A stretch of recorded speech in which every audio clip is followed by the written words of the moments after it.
Nagbabala si incoming PNP Chief Ronald De La Rosa sa mga gambling lord na sila ang susunod na tutugisin ng pulisya matapos ang 3 hanggang 6 na buwang pagtutok sa krimen at iligal na droga. Kumpiyansa rin si De La Rosa na wala ng pulis na tatanggap ng lagay kapag ipinatupad na ang dagdag na sahod para sa mga pulis. Ang ulat mula kay Waywaya Macalma.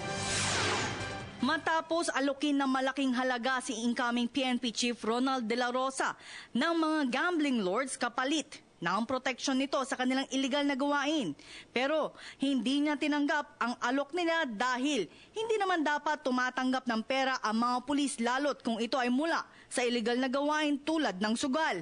Dahil sa pamamagitan nito ay tiyak na hindi nila magagawa ng maayos ang kanilang mga trabaho bilang mga pulis. Marami na nagpaparinig sa akin na magbibigay sila ng ganito, ganon para sa gambling. Pero sabi ko sa kanila, ayoko magpatali sa aking kamay sa inyo dahil pag sabi ni Mayor na upakan mo yung illegal gambling, upakan ko talaga kayo. Dahil that's illegal, di ba?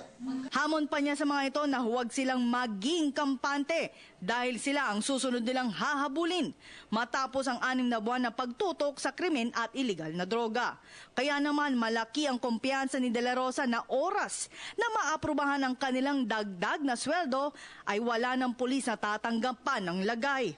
Oras naman dagdagan sila ng sweldo ay abot sa 50,000 piso ang magiging sweldo ng isang Police Officer 1 o PO1 na tiyak na magtatrabaho na ng maayos ang lahat ng pulis sa bansa.